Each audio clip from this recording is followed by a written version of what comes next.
des effets ravageurs du libre-échangisme planétaire, de la charge financière des millions de salariés protégés des secteurs étatisés et des corporations attachées comme des sangsues à leurs avantages acquis.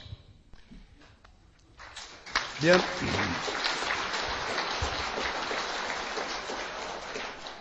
Bien entendu, les dirigeants de Washington se félicitent de cette situation qui affaiblit considérablement leur principal rival, c'est-à-dire nous autres Européens. Il est néanmoins possible que l'explosion d'une guerre civile ethnique en Europe provoque un réveil des autochtones, un regain de leurs réflexes assoupis de défense et ouvre une période d'urgence révolutionnaire, peut-être accoucheuse d'un processus de libération et de l'apparition au cœur du vrai politique, de force et de volonté encore aujourd'hui imprévues, inconnues, impensables. La conjonction d'une explosion ethnique insurrectionnelle de grande ampleur et d'une récession économique majeure, possible à partir de 2010, créera-t-elle une situation de réveil collectif?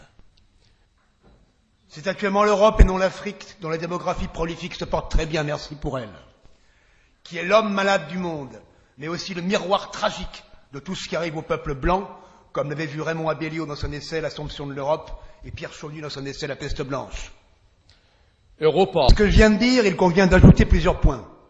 L'entrée programmée de la Turquie dans l'Union européenne et l'élargissement débridé de cette dernière, comme l'échec d'une constitution illisible, laissent prévoir l'implosion de cet État, qui n'en est pas un, de ce machin sans unité politique, sans frontières protégées, dépourvu de stratégie économique, mis à part le dogme piège de la mondialisation, dirigé par une conjonction de lobbies économiques et de bureaucratie invertébrée, sans politique étrangère ou de défense, autre que le naïf universalisme kantien d'une paix perpétuelle, sans autre identité proclamée que le culte mou des droits de l'homme, et pour couronner le tout, une soumission au nouvel impérialisme américain qui impose le libre-échangisme mondial, qui encourage la multiracialité et la prévalence scandaleuse de l'OTAN et qui tente d'encercler la Russie.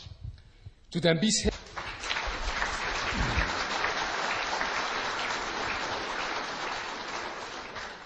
Je connais bien les États-Unis et je puis vous dire que les Américains conscients qui semblent dans leurs veines couler du sang européen se démarquent des folies de l'idéologie néoconservatrice qui les gouverne.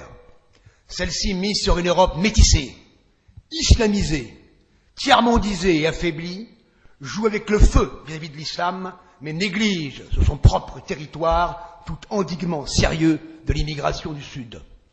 Certains hommes politiques français, belges, britanniques, allemands, etc., de droite, n'excluent pas que dans quelques années, des grandes villes et des grandes régions entières soient administrées par les musulmans qui appliqueront progressivement la charia.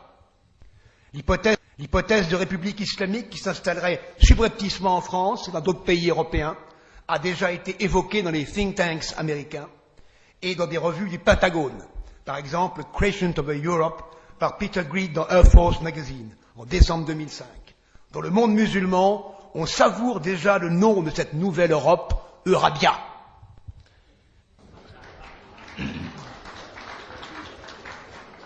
L'islam est en train d'opérer sa troisième offensive historique, qui est la plus planétaire de toutes, et dont l'objectif majeur est la conquête ethnique de l'Europe.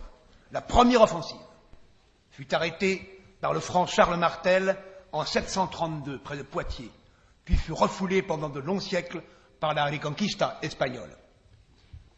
La deuxième, menée par les Turcs ottomans, fut arrêtée sous les murs de Vienne en 1684. Puis l'islam, naturellement conquérant, fut profondément humilié par la colonisation européenne, surtout française.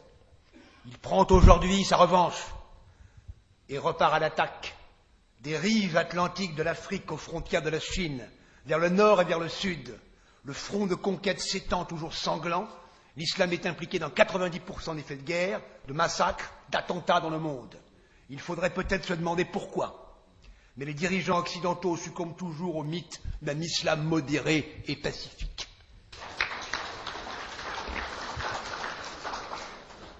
Cela s'inscrit dans un phénomène plus vaste. Outre la reprise historique de la politique de conquête de l'islam, nous allons assister au XXIe siècle à un assaut général contre le monde blanc. de la part d'une partie des peuples de couleur, la plupart du temps, mais pas toujours, sous la bannière de cet islam. Et c'est l'Europe qui est la première cible, parce que c'est le territoire matriciel.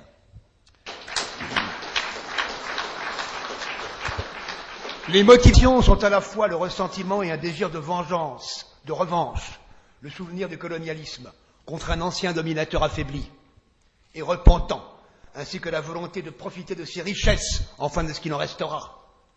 N'est-ce pas assez proche de ce que Hegel nommait la dialectique maître-esclave? Je caricature, je sais, mais la caricature est beaucoup plus proche de la réalité que le portrait mensonger en art abstrait. Il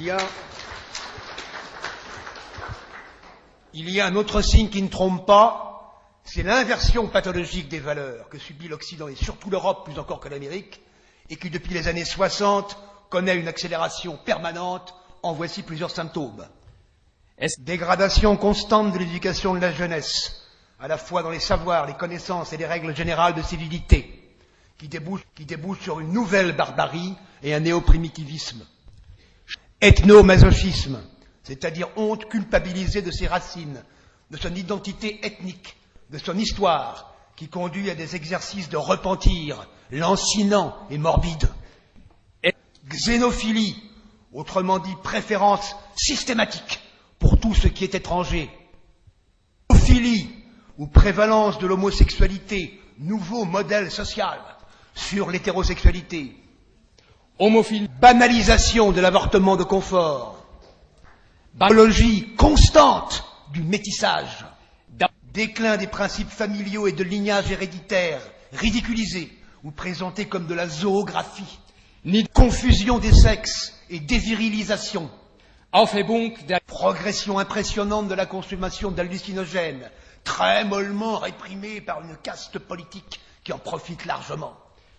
Effondrement de la conscience ethnique chez nos peuples et acceptation concomitante du chaos ethnique appelé société multiculturelle comme paysage social parfaitement acceptable, méprisant de nos racines et de nos traditions comme de l'avenir de nos enfants au profit d'un présentisme, culte de court terme, stérile, culture pseudo-optimiste ou festive ou conviviale qui dissimule maladroitement un désespoir et une impuissance de fin de cycle. Effondrement du sens esthétique et de la construction formelle, créatrice et disciplinée, tandis que s'impose l'abjection artistique et l'imposture prétentieuse des imbéciles et des incapables.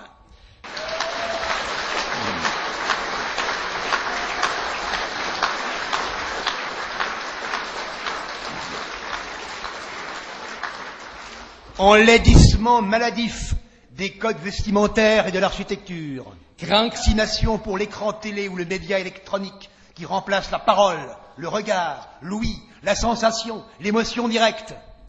Dilettantisme et infantilisation des codes culturels et de l'éducation.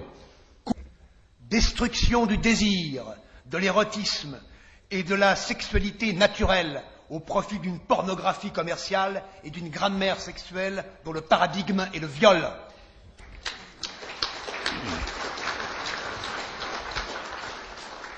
Célébration du sport-spectacle, rêve éveillé pour les masses ahuries qui ainsi ne voient pas les réels enjeux, panem et circenses.